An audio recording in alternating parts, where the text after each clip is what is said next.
As medical schemes prepare for 2026, contribution increases, benefit adjustments, and member value remain key discussion points. We asked Fedhealth to share their perspective on pricing assumptions, benefit design changes, and the challenges facing medical schemes in the current environment. I'm speaking to Mohamed Moolla, Advanced Specialist Technical Marketing at Fedhealth. Mohamed, welcome. Looking forward to the conversation. Thank you. Thank you for having me. I think it is going to be quite an interesting chat today. Yeah.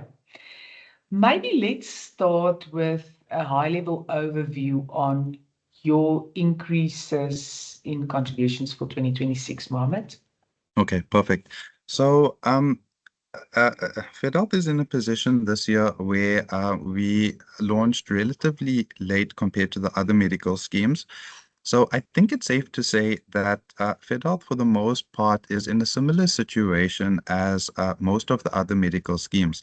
As an industry, what we are struggling with is all of the same sort of headwinds.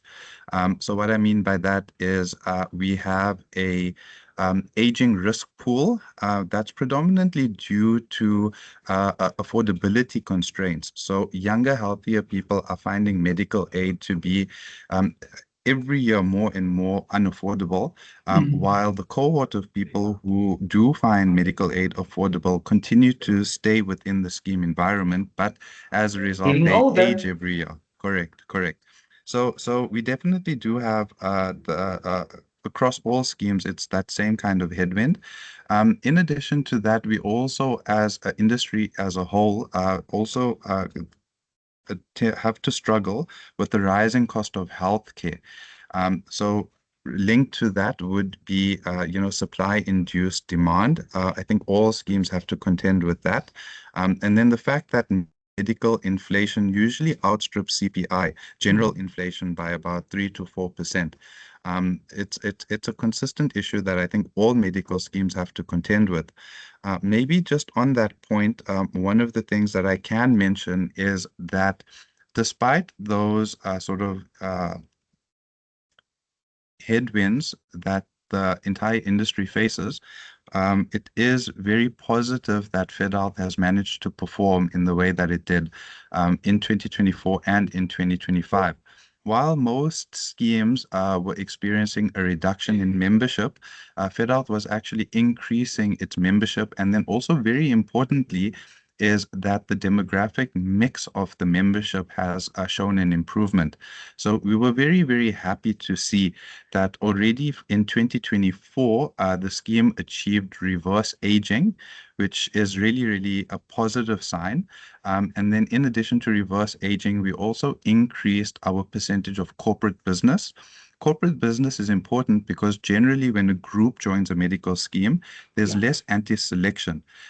So that was really good to see. And then the other very big thing, of course, is that we also experienced a reduction in our pensioner ratio.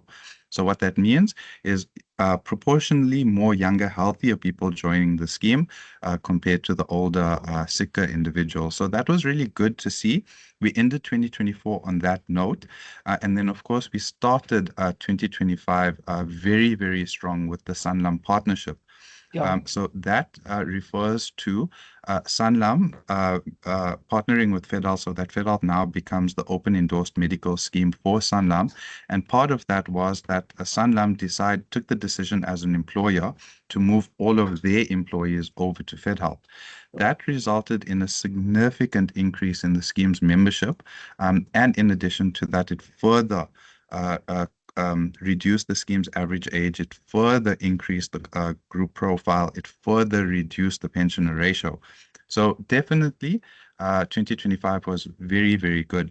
And I think with those factors into keeping that in mind, I think it does paint the picture of where I'm heading to with the contribution increases. So in summary, at an overall headline level, the scheme did introduce market-related increases. While it is a little bit on the higher end of the spectrum, if you have to break the headline increase down to the increases that apply to the various plans, what you'll find is that the scheme put through extremely competitive contribution increases, especially on our growing options, like the MyFed option, FlexiFed Savvy, which is an industry leader, a market leader. We're very, very proud of Savvy. And then also the FlexiFed One option. So those three critical plans we put through very, very competitive increases. And then on the higher options, where we have generally older members, because those members are aging and we're not seeing sufficient growth on those plans, unfortunately, we did have to put through relatively higher increases, but still at an overall level, market related. You don't give me numbers. Why not? Oh, I wasn't sure if I can give the numbers You because I'm can not sure go when for this is it. going to go through, when Yeah, this is no, going go for through. it. So Yeah, this will be, just to confirm that this is going to be released after the launch. 100%. Oh, okay, 100%. Cool. Um, just without giving the numbers, how does that compare to the inflation, medical cost inflation, and to the guideline from the Council for Medical Schemes, which we know is very, very low, and that is 3.3%? Correct, correct. So the headline increase that the scheme is going to implement for 2026 across all of the plans, the weighted average will be 9.6%.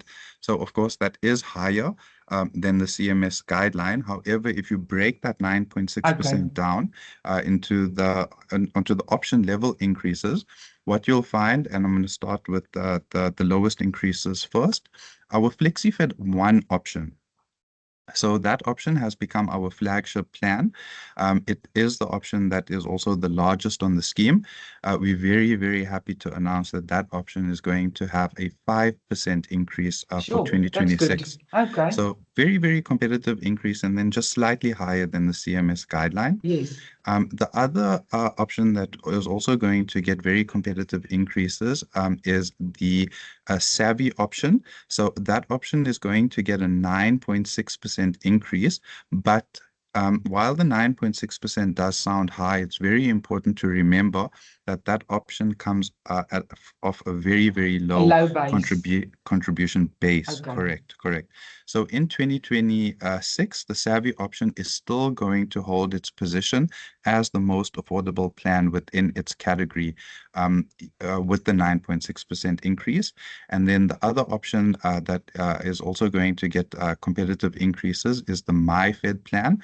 MyFed is an income banded option. Again, contributions start from as low as just over 1,000 Rand, so off a small base. And that increase across all of the income bands will also be a 9.6%. So those are the increases that we're putting through on our very, very competitive, fast-growing plans. We want to preserve their position in the market for 2026, and we feel confident that the increase that we're putting through is both sustainable while at the same time preserving those positions in the market.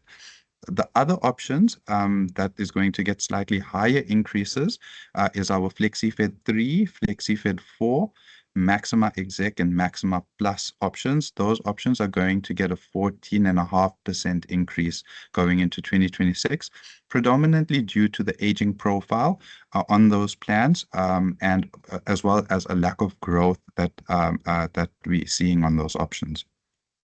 What is do you know what the average age in that group is? Not for those options. No, Okay. but I would assume, if I have to take a guess, that across FlexiFed 3, FlexiFed 4, Maxima Exec, and Maxima Plus, the average age, I would have to a sort of a ballpark figure of around, let's just say maybe 55 years old, average member age. Okay. How old is your oldest member? Do you have that stat? The oldest member that we saw was, I think, 100 years old. Wow. Sure. Yeah, yeah. But I'm sure she doesn't claim really much, does she? And Because you go unfortunately, through a phase and then you get just old. correct, correct. It's that last hospital event that generally does cost quite a lot. Okay. But one of the other interesting things is we had a look at the duration that Fedhealth members generally stay on the scheme for. And what we found is that we have a very loyal membership base. Okay, So on that's average, good. our members have been on the scheme for almost 20 years. Yo, that is long. That's very long.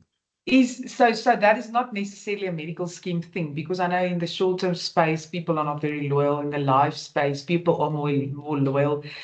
So in the medical scheme space, people move easy generally, or Correct, what do you say? correct, correct. Okay. And where a lot They of the go after churn price, bottom line.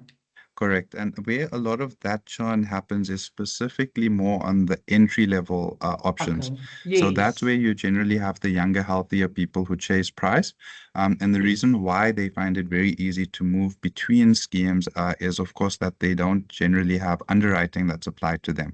So they don't Okay. have condition-specific waiting periods. So it's easier for them to move from scheme to scheme. Okay. That makes sense. So the exciting part, I know there's probably quite a lot of changes. Give me a high-level idea of some of the exciting enhanced benefits planned for 2026 from Fedhealth side. Mm, mm. So look, I've been working on Fedhealth for a number of years now, and I must say that the 2026 launch, the launch for the 2026 product is definitely the launch that I am the most excited about because of all of Okay. the amazing changes that we've made on the product. Um, in 2020, for 2026, how the scheme decided to go about uh, considering the benefit changes for 2026, we really took into account the feedback from our advisors, our partner advisors, and they really steered the direction that the scheme took in terms of the 2026 product. So just to mention some of the very, very exciting changes for next year, um, the first benefit enhancement that we're going to be making is called the Day-to-Day Plus benefit. Now, how the Day-to-Day Plus benefit works, or maybe before I talk about how it works, just at a high level overview, once members complete a health risk assessment and download and register on the Fedhealth app, they will immediately get access to an additional pool of funds which they will be able to use for certain day-to-day benefits. Um, Up to a maximum of 4,500 Rand based on the option that the member is on. So in 2026, if members do complete the health risk assessment and download and register on the Fedhealth app, that's going to unlock additional day-to-day benefits for them. So Nice. that's a really cool benefit. And then keeping in line with the enhancements for day-to-day benefits, we're also very, very proud to announce that the scheme is going to not only restructure the Fedhealth savings allocation. This restructure was predominantly done to make how savings works on Fedhealth simpler and also more aligned to the rest of the market. So in addition to that restructure, we have also significantly increased members' savings amounts. So on certain options, members can anticipate on average to see almost a 50% increase in their savings amounts for 2026. That's a lot. That is a lot. That is a lot. The reason why we did that is firstly to ensure that our savings accounts still offer a very competitive, maintain a competitive position in the market. The second thing is we also needed to make sure that for our members, the amount of savings that they have available is sufficient for their needs. And then the third thing that drove also the increase in the savings is what we tried to do is we tried to create a structure where even after a member's savings is depleted, the scheme will continue to pay for additional benefits such as unlimited GP consultations at nominated network GPs at 80% of the scheme rate, as well as a dental benefit that will be available on their option. So the nice thing that you can see is Fedhealth really focused on enhancing members' day-to-day benefits for 2026 with the introduction of the Day-to-Day Plus benefit, with the restructured Fedhealth savings, with the increase in the savings amounts, and then also to give members even more comfort. Once their savings is depleted, the scheme will still continue to pay for additional risk benefits. That's amazing. That is Yeah. amazing. Well done. Thank you for that. Mohamed, we spoke about the challenges in terms of age. What other challenges do you think are the biggest for schemes at the moment?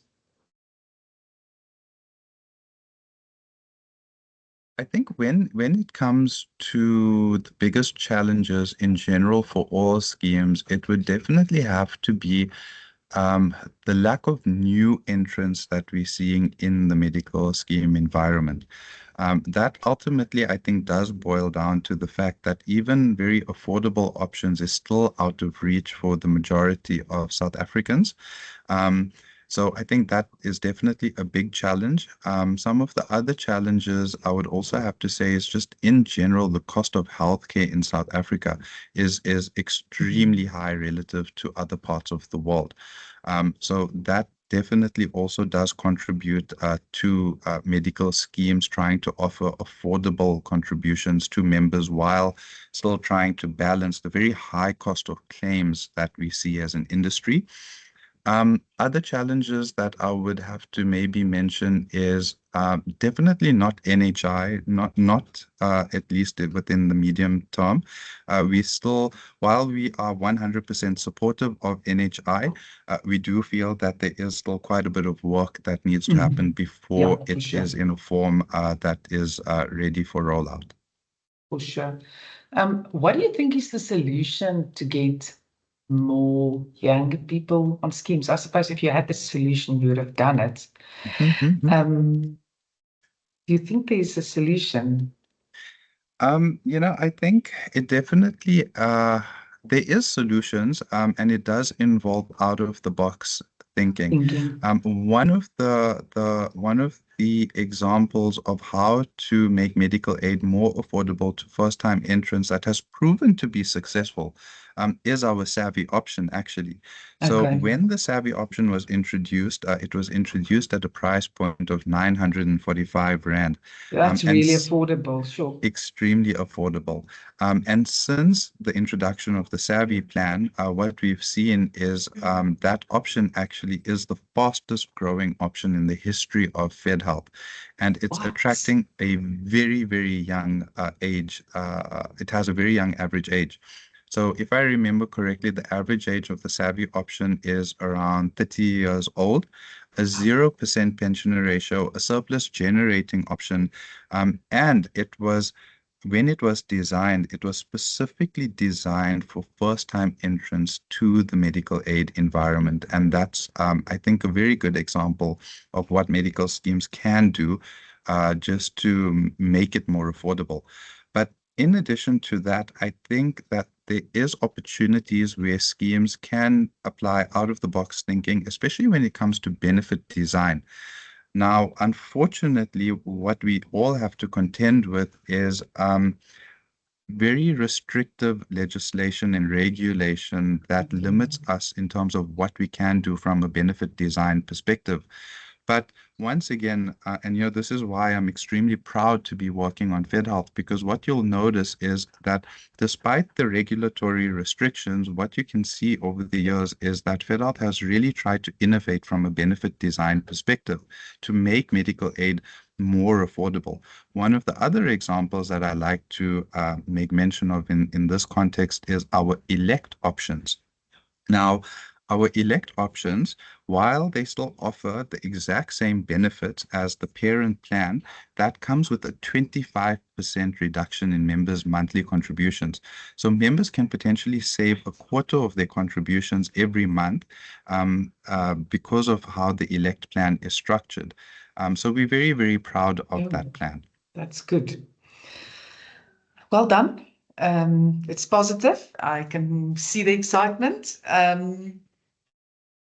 Last message is to brokers. That is the guys that you like and that we like, and that's important for us to get to the clients. Any message, last message to them?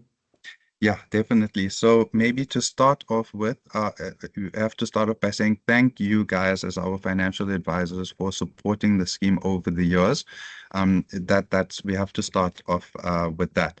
The second thing that I would maybe ask the advisors to consider is once the scheme launches, I would really implore you guys to not just look at the headline increase, but also look under the hood and see what is it that actually makes up that increase. Like we spoke about earlier today, you can see that in 2026, Fedhealth is significantly increasing the amount of benefits that members will have for day-to-day benefits. So factor that into consideration when giving advice. And then I think the last thing is also to mention that we are really, really excited to take you guys on this journey with us. The partnership with Sanlam is this is going to be the first step in the journey in 2026, and I think that you'll be able to see exactly the benefits that that partnership has based on what we're going to announce at the launch. So that's not the end. There's a lot more to come, and we have a very grand vision of creating a winning health offering by 2030. And if everything goes according to plan, our goal is to essentially have a medical scheme that covers 500,000 lives by 2030. Now, I am confident that we will achieve that because I know with our partner brokers and the support that we've been getting from them over the years, it's definitely something that we will be able to achieve, and we are looking forward to taking you on that journey with us. So very exciting times, and looking forward to continuous collaboration. Thank you for ending on that very positive note, Mohamed. I'm looking forward to getting into more detail of what you guys will be offering. Thank you for your time and all the best for this last stretch. Perfect. Thank you so much.